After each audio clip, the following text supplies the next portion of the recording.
Intervalo, Rodrigo.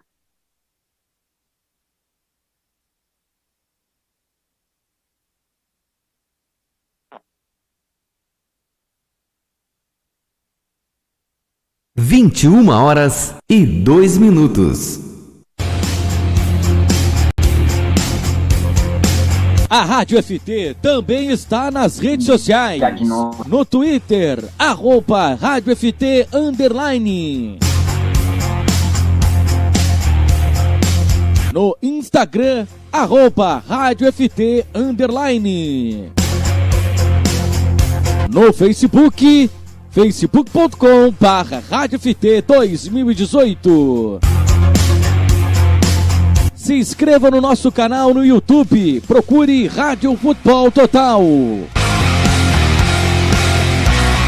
Acesse o nosso site radioft.com.br. Por que anunciar em web rádio? Com o crescimento da internet, grandes empresas estão descobrindo que anunciar na internet é uma forma eficaz de divulgar suas marcas, atingindo diretamente um público diversificado e em grande quantidade ao redor do mundo. Hoje, ouvem web rádios em todo o país, pessoas que se conectam diariamente em sua casa, nas escolas e nos escritórios. Recentes pesquisas comprovam que a maioria dos internautas de todo o planeta se utilizam da internet para trabalhar e ouvir rádio. Anunciem web rádios, a mais nova e atrativa moda de anúncio na internet. 21h03.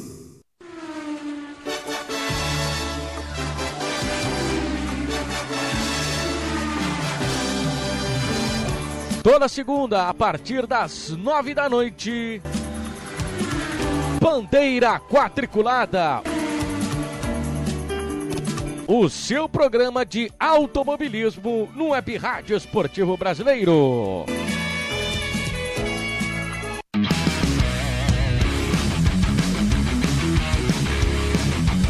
Já acessou o novo site da Rádio FT? Ainda não? Está esperando o quê? Acesse radioft.com.br e fique por dentro de tudo que acontece no melhor futebol do mundo.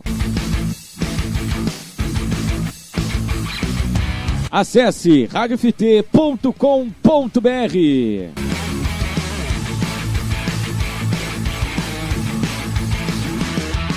Ao top de 10 segundos, mais uma atração esportiva da Rádio Futebol Total.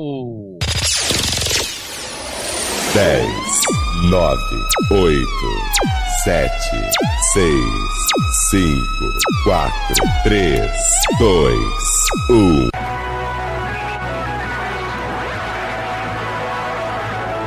Está no ar, Bandeira Quadriculada.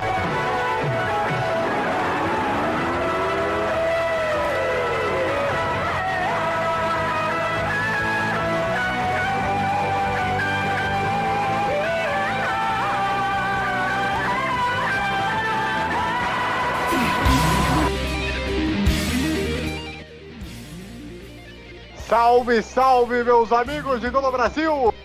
Está no ar mais uma edição do Bandeira Quadriculada, edição do dia 26 de agosto de 2019. Confira os destaques do programa de hoje.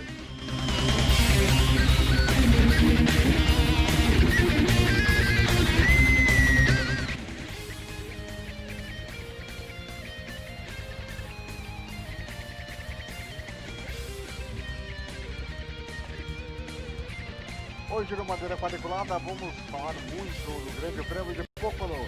A Indy se coloca 2 etapas no final. Alexandre Rossi de volta à briga pelo título. E o vencedor muito improvável. Também vamos falar também sobre a Stock Car e a polêmica. Quem está certo? Lucas de Grassi, que foi punido, ou Ricardo Maurício? O que pode acontecer? Outra coisa também que é bom a gente falar no programa de hoje é sobre a MotoGP, que teve uma chegada antológica no final. Hinks venceu. O Marc Marquez virou segundo. E a situação do título para o espanhol ficou ainda mais tranquila. Além disso, vamos ter a repercussão de toda essa polêmica da Stock E claro, evidentemente, todas as informações do Grande Prêmio da Bélgica que acontece neste domingo. Tudo isso agora do Bandeira Quadriculada.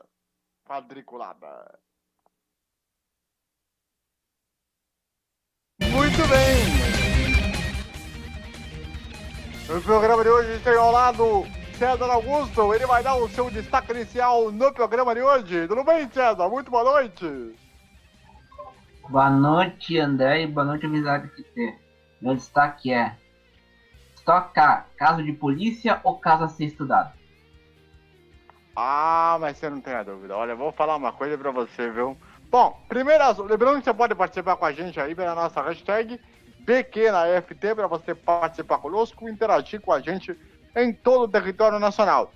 Bom, vamos começar exatamente falando dessa polêmica toda que foi instaurada na Corrida do Milhão, que é uma etapa que raramente você tem uma corrida dentro do calendário da Stock Car, em Interlagos, justamente no momento em que o Galvão Bueno voltou a ser aí o narrador da categoria depois de 15 anos, e aí a corrida estava acontecendo normalmente, todo mundo fazendo sua parada de pit stop, até que o Lucas de Grassi, que veio como piloto convidado para esta prova, tinha feito a sua parada, o Ricardinho Maurício também fez a sua parada, e aí o que aconteceu?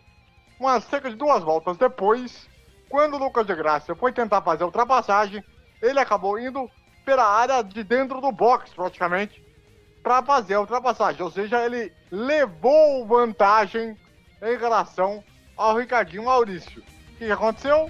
Em menos de 5 minutos, a direção de prova decidiu que ele fosse punido com um drive-thru. Só que o piloto não gostou nem um pouco disso. Ao saber da sua equipe que tinha sido punido, o que aconteceu? Ele desobedeceu a ordem. E aí, era para ter 3 voltas para você poder entrar e cumprir o drive-thru.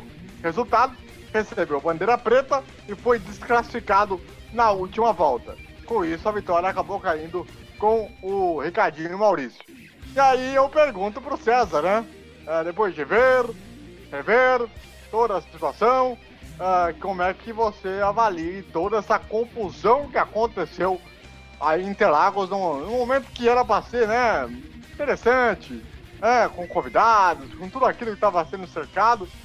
Foi feia toda a confusão que se arrumou aí, ô César? Foi feia, mas também tem um detalhe. Eu não quero defender o de Grassi, mas a gente tem que deixar bem claro. Essa área dos boxes Interlagos deveria ter um guardrail, para deixar bem claro. Para não ter, uma área entrando uma área onde é o caminho do box e outra área da pista. Deveria ter tido isso, mas não teve. Então eu vejo, e deixo bem claro isso, o grande problema é que o de Grassi não é de respeitar a ordem. Segundo, o de Grassi argumentou no Twitter que ele usou a mesma estratégia do Vettel no GP do Canadá, só que tem um porém. O Vettel teve que controlar o carro quando estava na grama. O de Grassi, aquela área dos boxes Interlagos, é toda asfaltada. Não teria como ele fazer isso. E mais ainda, que ele tem que entender o seguinte: a Stock Car não consegue fazer um campeonato relevante. A gente está aqui nesse ano de 2018, André. A gente discutiu alguma vez alguma corrida da Stock Car sem ser essa da Corrida do Milhão? Aliás, né, se você pegar as últimas corridas, né, César, desse ano, pelo menos teve piloto que já foi punido 3 vezes depois de ter cruzado a linha de chegada. Outro piloto que tinha levado punição 2 anos atrás, depois levou punição de novo. Quer dizer, a direção de prova ela tá tendo muito rigor realmente nessa questão. Mas é óbvio, evidente que nesse caso o de Grassi errou de maneira assim ridícula. Ele poderia ter ido por fora, do outro lado, pegado o vácuo e passado no final da reta. Eu concordo com você. Mas o problema é o seguinte: a Stock Car, pra quem não sabe de nome a pessoa, está naquele canal 2 do Sport TV.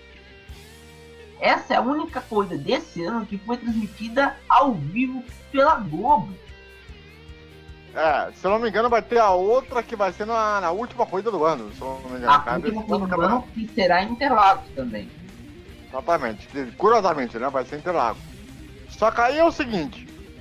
Aí cabe uma questão, que aí eu vou dar uma opinião pessoal, que eu vi no Twitter, o César também deve ter visto, né? Que um certo site de automobilismo, né? É aquele site que o de graça tanto adora ou aquele site que ele quer esganar logo de cara? Então, o de graça apenas respondeu, né? No Twitter em relação ao vídeo, né? Comentado por uma pessoa de um site de automobilismo num Twitter de canal de automobilismo, né? De um site conhecido. Sabe de quem eu estou me referindo, né? Vocês sabem de quem a gente está se referindo. A gente não quer falar o nome aqui porque a gente não quer ter encrenca de fãzinho. Exatamente. Então, assim, a questão maior de toda essa coisa, quando você vai criticar um piloto, primeira coisa como jornalista, jamais deprecie o cara porque ele tem uma opinião diferente sobre outra questão. Essa é a primeira coisa. Eu acho que é o primário de qualquer jornalista esportivo em qualquer área. Essa é a primeira coisa. Segundo, o piloto tem todo o direito de dar a resposta como ele quiser, da maneira que ele achar que é necessário como defesa. Ponto. Acho que isso é uma coisa necessária. Quando você falar sobre o assunto da corrida, tem que chegar e falar pra ele, olha, de graça, você errou, você fez caquinha, né? Poderia ter sido imprudente demais, poderia ter ocasionado um acidente mais sério. Ok, não seria nenhum absurdo. André, posso lhe interromper? Por favor. Se você quiser questionar, vamos dizer assim, o aspecto esportivo, é válido.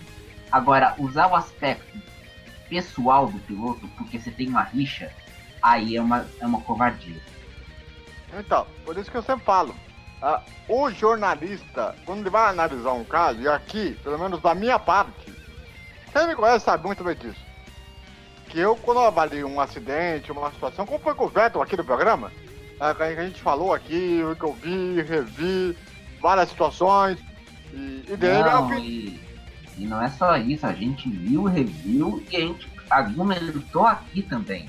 É a mesma coisa no caso do Winkens também. A gente teve divergência, mas a gente nunca falou do caráter do piloto que ocasionou um acidente, ou de corrida.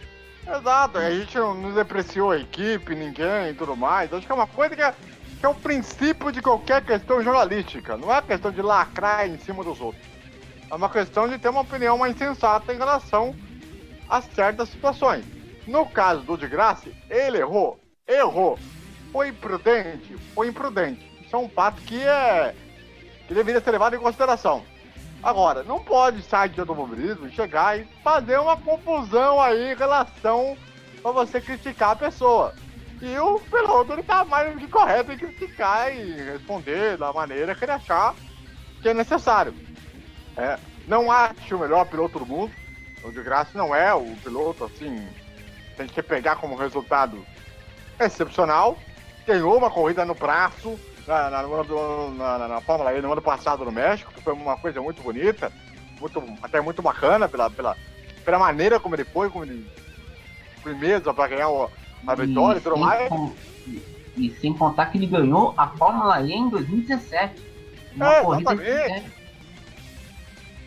Ou seja, ele não é um piloto ruim. Vamos deixar claro. Ele não é um piloto ruim. Ele apenas se errou de maneira grave, né? Provavelmente não vai ser convidado para a corrida do ano que vem, né? A coisa do milhão, que depois desse episódio aí, ele desobedeceu a CBA. Se você desobedece a CBA, você está sendo um pouco, vamos dizer assim... pouco inteligente, e não é só desrespeitar a CBA, desrespeitar também a Ricardo. Também tem essa. Exatamente. Mas da CBA, né, que faz o julgamento dos casos, né, maiores, né? Ela, junto com a STJD, ela vai variar e vai analisar. Provavelmente, o nosso querido de Graça vai tomar um gancho bem grande. É bem provável que isso aconteça. Lógico, isso não vai afetar a questão internacional, mas na questão nacional, certamente ele vai pegar um baita de um gancho. E não é só pegar um gancho também. De Graça, acho que no ano passado ele correu na corrida do milhão e da corrida de duplas, que não teve nesse ano, certo? Sim. E ele, vamos dizer assim, lá no campeonato, ele foi muito bem. Mesmo tendo que correr na Fórmula E e correr também algumas corridas do WEC, se não me engano. O problema que eu vejo muito, e o André vai concordar comigo, é que aqui no Brasil você não tem uma imprensa em que, em vez de... é 880, ou bajula ou critica. Não tem aquela imprensa que opina direito, que seja justa. Então a gente vê isso, porque o de Graça tem uma rixa com o jornalista do tal site. Já contaram nos bastidores que ele pediu cabeça de jornalista para essa redação desse site, uma ideia. E olha, e não é só uma vez, foi duas. Sem contar aquela briga que ele teve durante as 24 horas de Le Mans de 2017, em que ele questionou um jornalista que não é muito querido por mim. Eu quero que esse jornalista seja muito bem, seja muito feliz. Só que esse jornalista ficou irritado com ele e no outro dia, no final da Le Mans, ele chorou. Porque ele se sentiu ultrajado porque foi questionado pelo de Graça.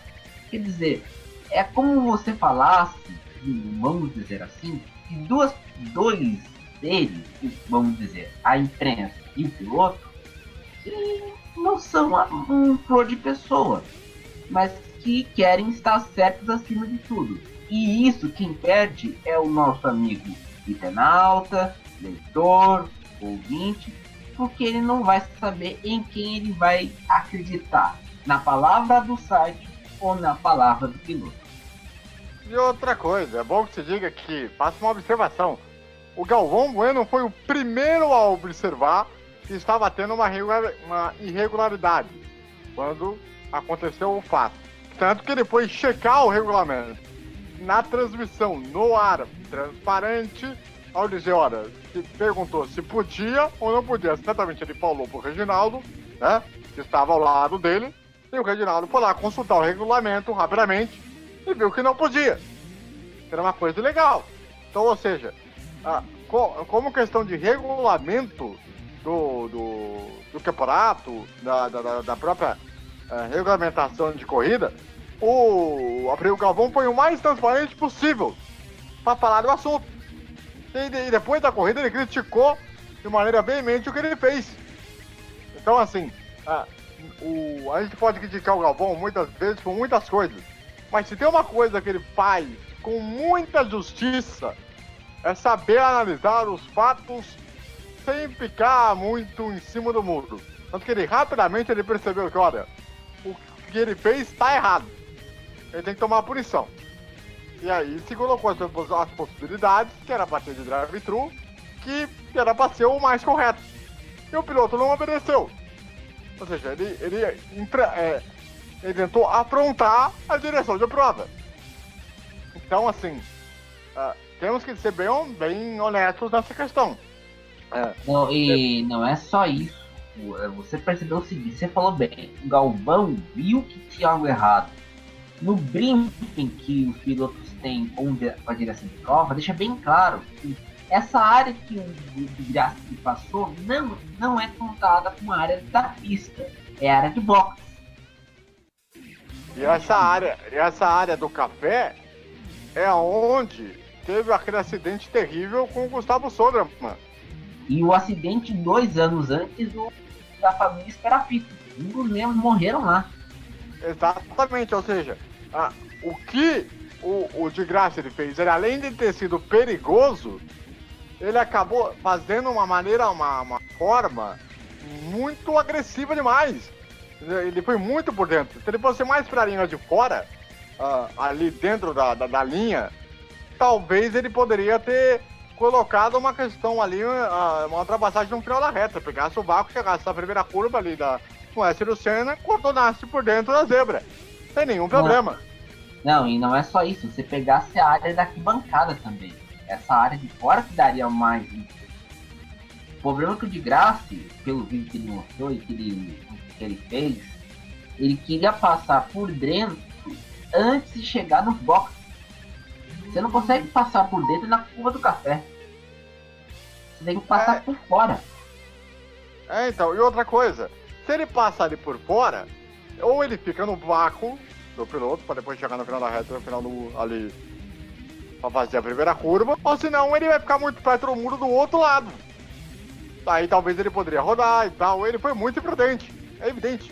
E outra, e é bom que você diga, o Ricardo Maurício, ele deu todo o espaço da linha de fora, se caso ele fosse tentar passar, para ele tentar fazer a ultrapassagem limpa, dentro da pista. E não fora, da maneira como foi. E sendo que o Ricardo Maurício foi, vamos dizer assim, a pessoa mais correta nesse caso todo, porque ele fez a parte dele, era correr.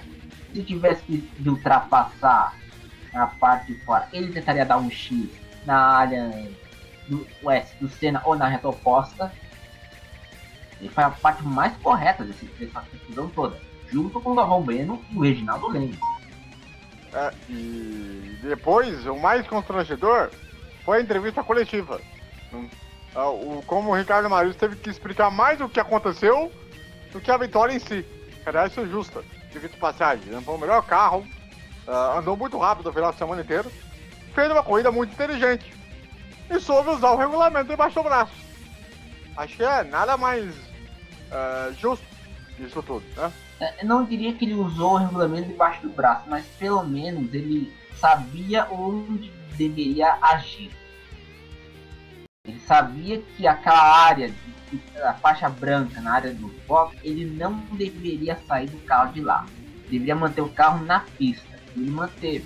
Quem não manteve foi o Lucas de Graça. Aí o de Graça chega no Twitter afirmando que o Ricardo Maurício tinha jogado ele para a área do box. Você tá louco. Não jogou. Foi todo correto. Toda a linha que ele fez corretamente. Só que o Lucas de Graça ele foi muito perigoso. Aí é um negócio muito complicado. Em relação ao campeonato, o Felipe Fraga agora assume a liderança do campeonato, com o Ricardo Maurício agora na segunda posição. Vai ser uma briga frenética pelo título, sem dúvida nenhuma. E lógico, né?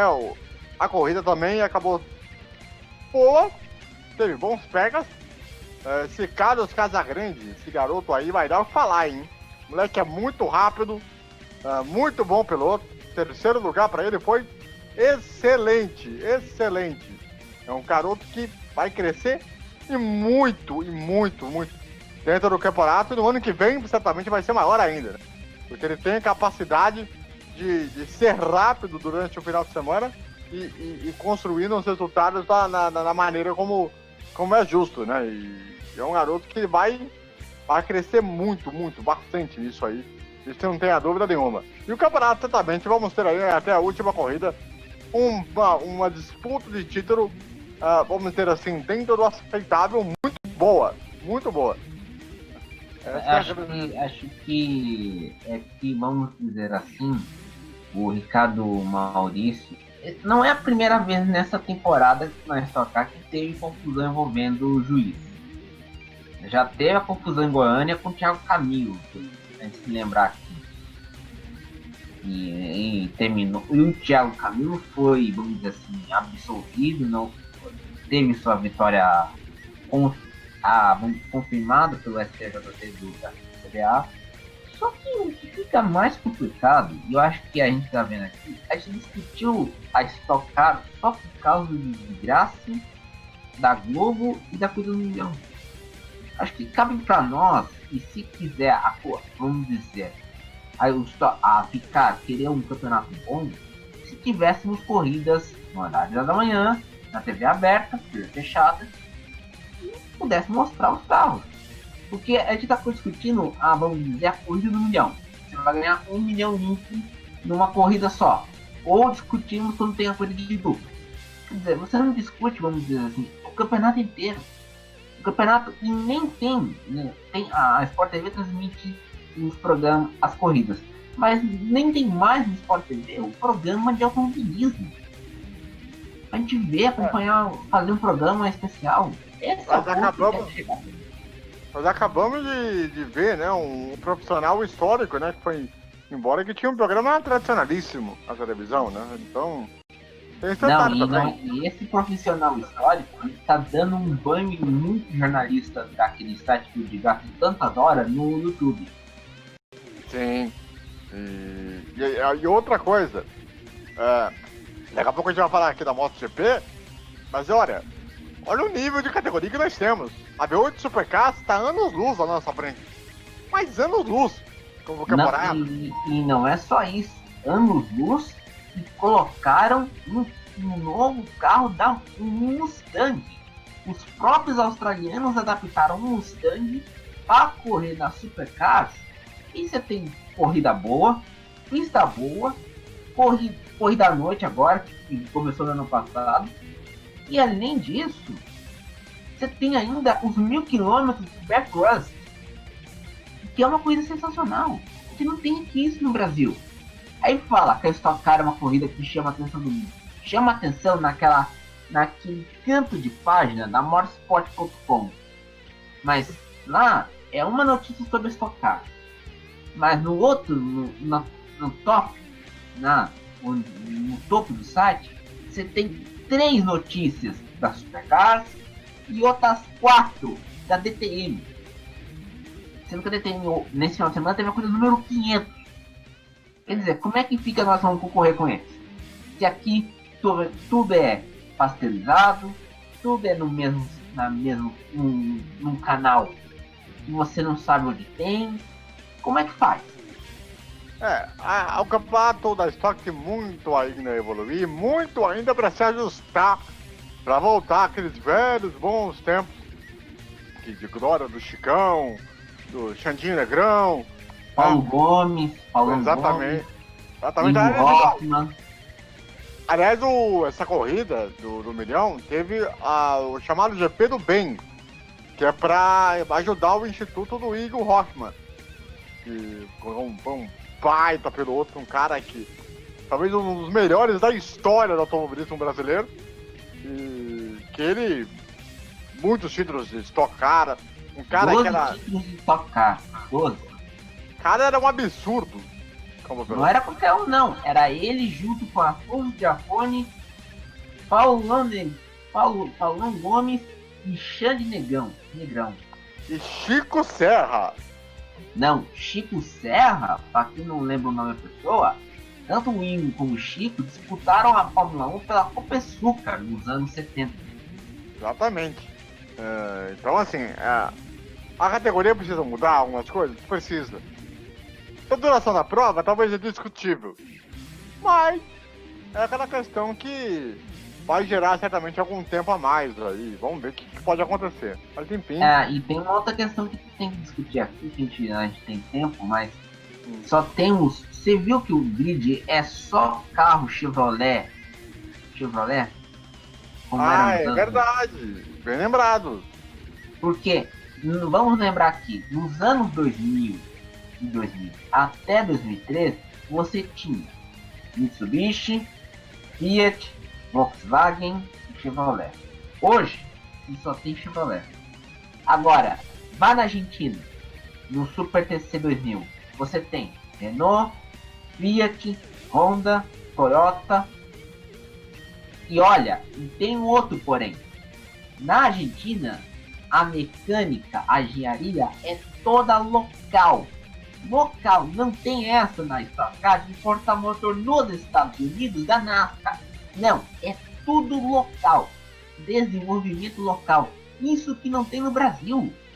E ainda quer falar que é melhor que a Super TC 2000, o turismo carreteira. Quer falar melhor que a Supercar? Não é. Os carros melhoraram em relação à segurança? Ok. Isso foi um grande avanço. Isso não tem nenhuma discussão em relação a isso. Mas de fato, realmente, o fato de você ter uma montadora só é muito pouco. Muito pouco. Né? Isso é um grande prejuízo para a categoria como um todo, mas enfim, a gente vai falar muito disso, dessa situação, porque vai ter muitos desdobramentos. Eventualmente nós vamos ter muita coisa que vai ainda acontecer e o campeonato pegando fogo desse jeito aí é meio triste de ver a situação da maneira como está, né? Mas enfim. Não, e não é só isso, a gente só vê um site. A gente tem um amigo nosso, nosso, acho que só um site do amigo nosso que cobra a sua cara entre nós. Só um site. Que é o Boletim do Paddock, do nosso Rubens, GP Neto, da Death Flowers. Né? É triste, porque a gente queria ver outros sites como nós, Bandeira, nós cobrindo a sua cara, eles também. Mas se você vê uma categoria que só tem uma montadora, um calendário feito nas coxas, piloto brigando com um órgão disciplinar, e só tendo uma emissora que transmite bem escondidinho e 2 corridas no mesmo dia, não vai pra frente. E só pra fechar o assunto da Stock, se o portal de automobilismo lá, que eu citei no começo do programa, fosse mais focado em tentar colocar soluções pro automobilismo brasileiro, principalmente para estoque, ao invés de ficar nessas picuinhas desnecessárias, talvez o nosso automobilismo brasileiro de monoposto, né, de turismo, chegaria em algum lugar. E não é só o monoposto de turismo, mas também o de endurance e os campeonatos de rally. Exatamente. O turismo e o endurance estão caminhando sozinhos, na marra. Porque se fosse depender de portal para defender a categoria no Brasil, não existe. Não, e não é só isso. O Endurance tá dando... Você tem mais pilotos brasileiros dando certo no Endurance do que no monoposto. Você quer que eu dê o nome aqui? Tipo o Derani, o Christian Fittipaldi que se aposentou recentemente. Todo mundo dando certo no Endurance, porque o monoposto não dá. E o turismo... virou uma piada de mau gosto. Então, aí, ou a nossa imprensa ajuda a melhorar as categorias nacionais aqui para motivar e fazer com que nós tenhamos novos pilotos, ou a coisa não vai andar para lugar nenhum, né? Essa aqui é a grande realidade. Mesmo a gente não tendo grandes autódromos, porque alguns foram mutilados e outros estão sendo reformados. Então, é uma questão que leva tempo. Que estão abandonados também. Exatamente, também tem esse detalhe. Mas enfim. Bom, mudando de pato pra ganso, falando dessa corrida maluca, aconteceu de tudo no Grande Prêmio de Gateway pela Índia. Eu nunca vi um negócio tão absurdo. Primeiro, a começar pela largada, né, César? O Takuma Sato e o Hunter Way quase se estrearam de novo na primeira curva. Pouca coisa. Depois... Você acha que a combinação Hunter Way, Sato e Oval é uma combinação perigosa? Olha, com boa possibilidade, viu? Vou falar uma coisa pra você. Deu muita sorte, time que deu uma traseiradinha. Se vai um pouquinho pra esquerda, os dois iam bater muito, assim, muito forte. E o Rossi quase que sobra pra ele de novo, né? Tem esse detalhe também. Mas aí entra uma questão também. O Sporer do Sato, o Sporer tem que explicar. O Sporer é aquele cara que fica na torre do circuito e dá as dicas para o piloto. Vamos dizer, quem está atrás, quem está no lado, quem está na frente, fica avisando o piloto, ele não consegue ver quem está chegando e onde ele está ultrapassando. E no circuito oval, o spoiler é muito importante. Pelo visto, temos um problema de spoilers na Índia. Mas aí, o que acontece, né? A corrida foi se estendendo, tivemos 2 bandeiras amarelas, em que aí a história, ela literalmente, ela virou um negócio simplesmente surreal, né? Primeiro, Takuma Sato ganhando a prova, uma semana depois ele causar toda a tranqueira em Pocono. Que foi uma coisa inacreditável, né? E o rescaldo de Pocono é que tem um texto, acho que da Racer Car, da Indy, que é um site que cobre da Indy nos Estados Unidos. No Mário Andretti, eu comentei isso com o André, esse texto defende a permanência de Pocono, criticando os pilotos que são que dão aquela borradinha na cueca, sabe? Aquele fio ABS. Então, e aí o que acontece? Beleza, tá com o Masato ganhar a prova, aí já viu algumas vezes, né? Não, ele em Indianápolis ganhou aquela prova em 2017. Teoricamente não é um absurdo. Agora, quando você olha pro segundo colocado, e terceiro, aí é que o negócio começa a ficar meio cabuloso, né? Porque em segundo lugar, nós tivemos um estreante, que é o Santino Ferrucci, e em terceiro lugar, Tony Kanaan com a AJ Foyt. Detalhe, o último resultado de pódio da equipe AJ Foyt foi em 2014. E o último resultado do Tony foi em 2017. E tem um detalhe, o AJ Foyt, o que manda na equipe, que tem seu nome, ele ganhou 4 vezes em Indianápolis, sendo 2 como chefe de equipe e piloto. E é uma das equipes mais tradicionais da categoria, porém, nesses últimos 3, 4 anos, começou a perder. Desde que o Tony entrou, junto com o Matheus Deist no ano passado. Então, o investimento começou a ficar menor, a equipe foi perdendo patrocinadores, vai perder mais um, que é a ABC, né? Que é a televisão americana. Não, André, essa ABC não é a televisão americana, na verdade, é uma loja de autopeça, é uma rede de autopeça. Muito bem, bem reparado, César. Desculpa aí a confusão. É que a gente assiste automobilismo americano, meu amigo. Não é aquele torcedor de Twitter que fica tretando lá vendo São Paulo 1, não. Aqui nós assistimos automobilismo Yankee. Pois é, então.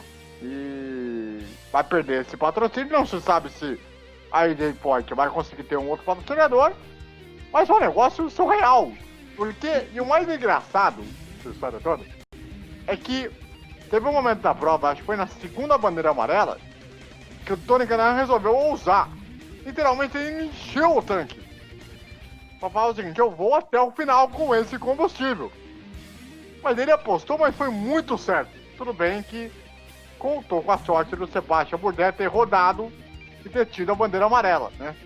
Mas foi uma aposta muito arriscada, mas que deu muito certo, né, César? Deu muito certo porque ele percebeu que o ritmo da prova era mais rápido. Você falou que teve 2 bandeiras amarelas. Nessa prova em Gatwick, que fica em St. Louis, quase não tem bandeira amarela mesmo sendo oval. Então dava para fazer uma estratégia mais louca. Tem que explicar. Essa ABC, que é a rede de autopeças nos Estados Unidos, também patrocina e tem name rights da corrida de Talladega da NASCAR e a corrida de Pocono da Indy. Então ela vai retirar o patrocínio só da AJ Foyt e de Pocono, porque não sabe se Pocono vai estar no ano que vem na categoria. Exatamente, que tá tendo aí muita especulação aí. Aliás, provavelmente no final do mês nós tenhamos aí um novo calendário, né? Do ano que vem, aí pode ser que nós tenhamos algumas mudanças importantes. Isso a gente vai falar mais pra frente aqui no programa, então fiquem ligados aí que nessas 2 etapas, lembrando que nesse final de semana vamos ter Portland e depois a última corrida vai ser em Laguna Seca. E aí, amigo, aconteceu um fato louco também, né? Na última volta, o Newgarden, que estava na liderança do campeonato, rodou na última volta, acabou chegando em 7º lugar, curiosamente na frente do Alexander Rossi. Porém, a diferença diminuiu um pouquinho, então agora estão na briga. Só para vocês terem uma noção. Newgarden, Alexander Rossi e Scott Dixon. Só os 3 na briga matematicamente. Faltando 2 etapas para o campeonato terminar, não dá para prever muita coisa. Lembrando que a corrida de Laguna Seca é pontuação dobrada. Então, tem aí pelo menos, já que o primeiro até o 20º lugar pontuam, Acho que lá na Indy é o 15º, todos os pilotos pontuam. Ou seja, tem ponto aí. Tem ponto pra disputa. Ponto pra caramba. Então, vamos ver o que vai acontecer aí. Poderemos ter um final de Big Battle épico e logo na pista mais épica de todas. Que é Laguna Seca. Que depois a gente vai falar também muito desse circuito aqui no programa. Mas, no mais, né, César? Matheus Leite, tudo bem. Era óbvio que ia ficar lá atrás, porque a estratégia de corrida ela foi ficando ali meio pra trás, ele foi ficando, acabou ficando lá em 16º. Normal, natural, né? Até porque é aquela questão da experiência, né? E até o Tony Kanaan falou, né? Essa prova, a maneira de estratégia, é até pro Matheus Leite aprender a como você poder ser ousado em alguns momentos da prova. E o próprio Matheus Leite disse depois que pra ele foi uma prova de aprendizado para que no ano que vem, quem sabe, fazer algo mais ao sol, talvez. Não, eu acho que ele tá aprendendo também, porque tanto o Leite, mas quem venceu a prova em Austin, que é o Corton Hefner, estão acostumados com pistas, tanto ovais como o circuito misto. Só que o Leite, ele acho que tá apanhando no circuito oval, que ele tem poucas provas, ele não tem como lidar com o inesperado. Estou falando do quê? Bandeiras amarelas, a janela de pits, abastecimento. É complicado. E aí entra aquela questão. O problema é que o Leite e o Tony estão numa equipe que está perdendo capacidade de investimento, como a AJ Ford, por causa dos patrocínios. E não sabemos se a AJ Ford vai estar no ano que vem com os seus 2 carros, ou 3, dependendo do humor do AJ Ford, do Sr. Ford, nas 500 milhas de Indianápolis. Lembrando que a equipe Andretti poderá ter 4 carros ano que vem. E também lembrando que teremos uma nova equipe, a McLaren. Exatamente. Só não se sabe ainda se o Fernando Alonso, né, ele vai correr a temporada toda, ou se ele só vai correr em Indianápolis. Mas tem uma notícia para Vossa Senhoria que vai deixar Vossa Senhoria espantada. Diga lá. O Alonso está treinando para disputar o Paris-Dakar. Aí já é um pouquinho arriscado. Aliás, se for falar em Paris-Dakar, só fazer um parênteses, né? Escolheram o lugar pro ano que vem, né? Escolheram antes, mas aqui no Brasil, por preguiça, não deram a nota no dia certo. Exatamente. E sabe qual foi o lugar, meus amigos? Posso falar? Pode. Arábia Saudita! Mano, país mais aleatório da África. Pra vocês terem uma noção. Não é da África, é do Oriente Médio. Isso, que tá Oriente assim, Arábica e tem um litoral tanto no Golfo Pérsico como no Mar Vermelho. Isso, mas vocês entenderam o que eu quis dizer. Talvez de todas as candidatas que se tinha, né? Se não me engano era Marrocos. Não, era Marrocos, mas Marrocos tem problema. Marrocos fica no norte da África e tem um problema no terrorismo no Saara Ocidental por causa da Frente Polisário. E Abu Dhabi, tipo, era talvez uma das poucas que nem estava sendo cogitada. Acabou. Não, a contrato em fevereiro desse ano. É que eu fui dar uma pesquisada ontem num site mais respeitado que o site aqui do Brasil. Eu posso dar o nome desse site, motorsport.com, para escrever. E falaram que chancelaram ontem.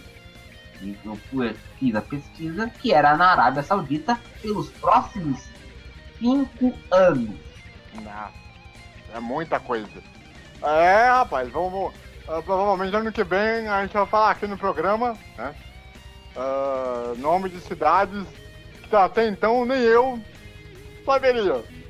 Isso vai ser um pouco engraçado, sinceramente. Você não vai falar das cidades de Meca, Medina, Jeddah. Lógico, vai passar para Abu Dhabi, né? Então, isso vai ser. Não vai passar pela Abu Dhabi, não. Vai ser toda na Arábia Saudita. Não tem essa de Abu Dhabi de jeito nenhum. Nem Doha no Catar. Nossa, vai ser uma beleza o nível de cidades, mas enfim. Bom, Não, imagina que a Arábia Saudita no automobilismo, só no ano passado, teve aquela corrida da Fórmula E, aquela rodada dupla em Al-Adirah. Sim. Pode dar uma provável cidade aí, vamos ver. O que vai acontecer aí? Depois nós vamos falar mais pra frente aí com o anúncio, com mais calma, né? As cidades e tudo mais, pra gente falar pra vocês aqui no programa. Agora, talvez o momento mais épico, mais inacreditável do final de semana, não sei se o César vai concordar comigo, é o que aconteceu em Silverstone, pela MotoGP. É um negócio fora de série. Primeiro, pela largada, em que o André Dovizioso acabou se chocando com o italiano Fabio Quartararo e acabou ficando Não fora é italiano, é francês o Quartararo. Francês, muito bem. É o sotaque, né? Dá a impressão de ser italiano, né? Mas, enfim. Não, é que tem uns italianos que foram pra França, aí nasceram lá os italianos. É coisa da área de 25% de pessoas, a cor de Schengen da União Europeia. E aí eles os dois se chocaram na primeira curva. Ainda bem que não houve nada de mais grave, mas foi feio o negócio, né? A moto do Vizioso chegou a pegar fogo. Não, e não é só isso, o Dovizioso perdeu a memória momentaneamente também. Mas parece que tá tudo bem, consciente, foi levado ao hospital, parece que tá pelo menos tudo em ordem, pelo menos é o que parece. A gente vai ficar de olho pra saber aí as atualizações, né? Pra saber como é que anda, se ele vai ter condições de voltar na próxima corrida. Aí, até aí, ok, acidente de corrida e tal, tudo bem, beleza. O Mark Marques estava liderando, sobrando, eis que um tal de Marques Hinks, que é um piloto rápido. André, não é Max, é Alex. Alex Hinks, exatamente. Que é um piloto rápido, um piloto veloz, estava fazendo uma corrida muito boa, já estava subindo, escalando o pelotão de maneira impressionante. Começou a chegar no Mark Marques de uma maneira inacreditável. Foi tirando décimo por volta. E na última volta, todo mundo achava assim, o Marques vai ganhar a prova, né? O cara, de repente, chega na última curva, ele arrisca pra ir por dentro, se jogando literalmente ali pra poder ter mais vácuo na reta, e conseguiu ganhar a prova por inacreditáveis 13 milésimos de segundo. Pra você ter uma ideia da diferença, uma roda. É pouca coisa, não? Nada, que isso, né? E olha que tem uma coisa séria a falar. A Suzuki, ela não tá indo bem nos treinos, mas tá evoluindo no ritmo de corrida, como foi dito na transmissão de ontem. E aí, César, é lógico, tem que destacar aqui também, né, Valentino Rossi chegando em 4º lugar, melhor resultado do ano, depois de muito, o campeonato perrengue que ele tá fazendo. E a Yamaha oficial tomando paulada da Yamaha independente. Exatamente. Mas eu queria saber de você aí, César. Pra você, o que você analisa desse PECA? Provavelmente vai entrar pra história isso aí, né? Então, dificilmente algo vai se repetir, não? Não duvido. Sabe por quê? Por quê? A gente já viu isso na Áustria e em Moteg, na temporada passada. O Dovizioso derrotar o Marques logo na última curva. Sabe? E ultrapassar na última curva e consegue vencer a corrida. O Mark Marques, ele não sabe lidar com essas corridas onde o piloto tá no cangote, desculpa esse termo, mas tá no cangote dele mesmo. Porque o Rins venceu o Marques dessa mesma forma em Áustria, no Texas nesse ano, ultrapassando o Marques nas últimas voltas. E o Rins, e tem outro detalhe, a Suzuki tá indo muito bem nas corridas, mas não vai nos treinos. E é a segunda vitória da Suzuki nessa temporada. Algo que a KTM, que entrou no ano passado, não conseguiu até agora, mesmo com os Arcos e o Paul Espargaró. E é bom destacar aqui o 3º lugar do Vinhares. Piloto também que é outro, é bom ficar de olho, hein? Tá crescendo o campeonato. Ano que vem, é bom apostar nesse garoto, hein? Que esse cara tá andando muito bem, tá sendo regular, tá fazendo talvez o melhor ano até agora. Mas aí entra aquela questão, será que a Yamaha vai dar uma moto boa tanto pro Rossi como pro Vinhares e pra equipe independente? Aí vai depender também no pacote aerodinâmico das motos, como que eles vão fazer pra fazer com que essas motos sejam mais rápidas na Yamaha, que realmente está saindo bem atrás, mas o Vinhares, pelo jeito, tá dando um pouco de esperança aí pra Yamaha, olhando pro futuro mais próximo, porque pelos resultados que ele tá conseguindo fazer, realmente ele pode ser um anúncio do fim do túnel, quem sabe? Não, mas a outra pergunta é na Honda. O Lorenzo não tá andando de jeito nenhum. Não, em relação ao campeonato, eu acho que o Max já tá com a mão e meia na taça. Não, mas no campeonato eu concordo com você, mas eu acho que o Lorenzo deve se aposentar ou não, porque ele não tá conseguindo render. Depois que ele saiu da Suzuki, na Ducati ele tomou pau do Dovizioso e na Honda tomando pau do Marques. Aliás, você falou aí do espanhol aí, né, do Lorenzo. Corre, Lorenzo. Que atuação péssima, hein? O cara chegou em 18º. Ô filho, você acha que tem que fazer um despacho, um banho de sal grosso pra tirar macumba? Porque olha, desde que ele chegou na Honda, tirando um resultado ou outro aí, nós tivemos... sempre atrás, sempre entre os 10º pra baixo. Não, e eu vou falar uma coisa pra vocês, hein? Vocês que nos acompanham em casa, quem acompanha no início da temporada sabe que todo mundo tava esperando que o Jorge Lorenzo fosse o grande rival do Mark Marques. E não fui dar conta. Dar encrenca, não era uma coisinha qualquer não.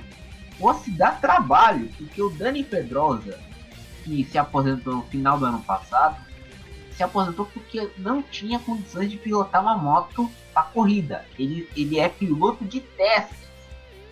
Pra você ter uma ideia. Mesma coisa que existiu, né? Agora, o Lorenzo, ele não sabe desenvolver uma moto, né, André?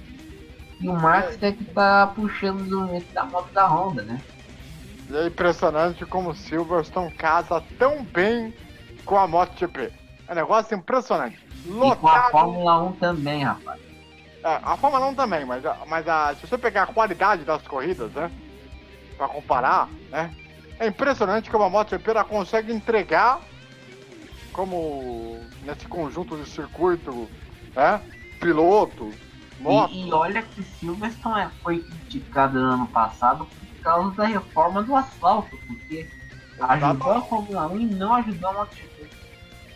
Exatamente. E tem uma conjectura que é um negócio muito louco. E o público lotado, negócio realmente assim, fora de série. A MotoGP hoje ela tá num patamar que vai brigar e muito com a Fórmula 1 no futuro.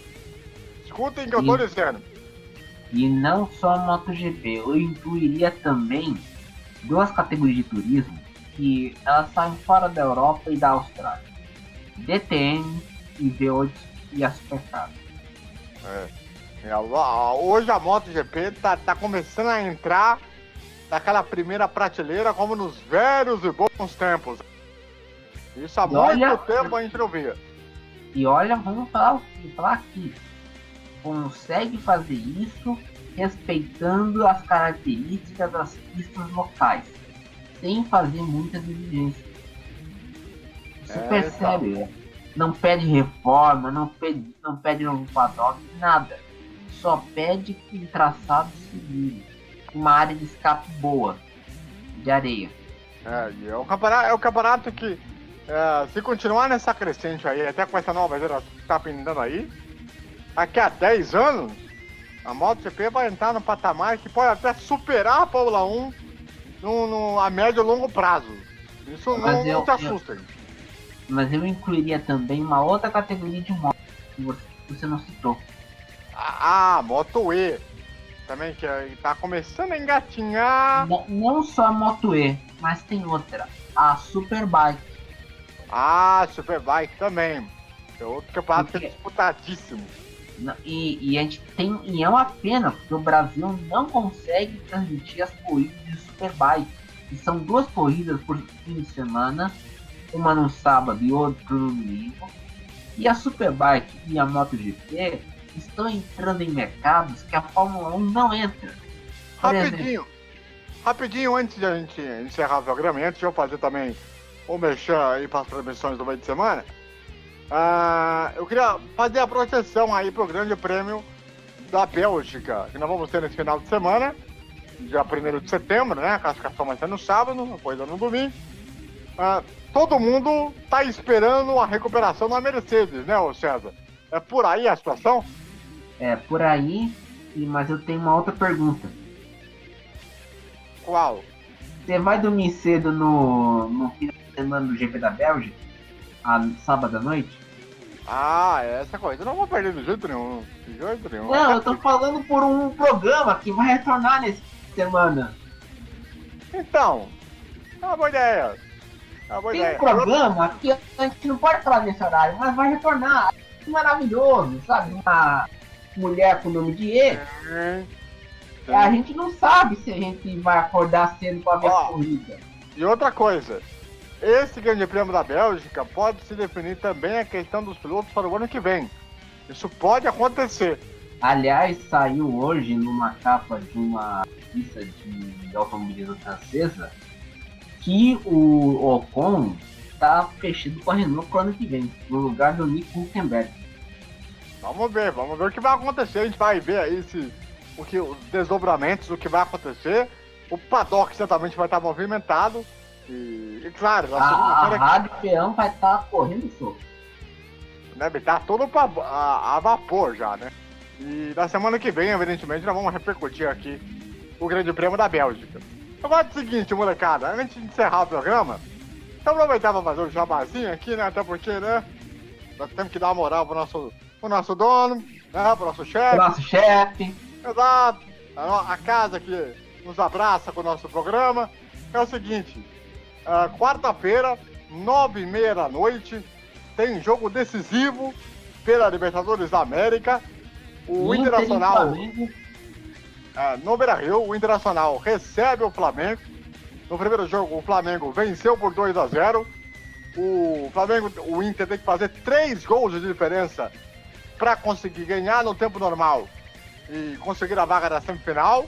Lembrando que na terça-feira vamos ter aí Palmeiras e Grêmio para definir uma parte dessa semifinal. O vencedor do jogo de lá, de Grêmio e Palmeiras e Grêmio, vai pegar Internacional e Flamengo. Então a promessa de casa cheia, jogo realmente quentíssimo do que vai acontecer. Promessa de reviravolta, quem sabe? Tudo bom. Não, eu acho que vai ser promessa de fritar um certo treinador gaúcho, o tio Daír, não é mesmo? E sem dúvida nenhuma, nós vamos ter aí uma grande clima de final de campeonato, como há muito tempo a gente não via, né? Assim como foi no ano passado, aí nas semifinais do ano passado, na Libertadores. Esse ano nós vamos ter certamente muito, e vocês vão acompanhar ao vivo aqui na Rádio FT, 9h30 da noite, jogaço, hein? Jogaço com a equipe mais super da Rádio FT, pra você, entre Internacional e Flamengo, jogo no gigante da Beira-Rio, 2 camisas pesadas, para valer uma vaga em relação à semifinal brasileira que vamos ter na Libertadores da América. O seu destaque final do programa de hoje? Eu não pude completar, mas tem uma nova fronteira para as pistas da Fórmula E, a MotoGP Superbike, é na Indonésia, a ilha de Lombok. Meu amigo, você vai ver corrida na ilha de Lombok. Muito bem. Bom, a você em casa pelo Brasil, muito obrigado pela audiência, pela grande companhia de sempre. Semana que vem, o Bandeira Quadriculada volta com toda a repercussão do Grande Prêmio da Bélgica e muito mais informações para vocês. Continue ligado. Rádio FT, estamos de volta e fechados com você. Tchau, Brasil!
Você acompanhou aqui na Rádio Futebol Total mais uma jornada esportiva. Agradecemos a todos pela audiência e até uma próxima. Futebol na moral é na Rádio Futebol Total.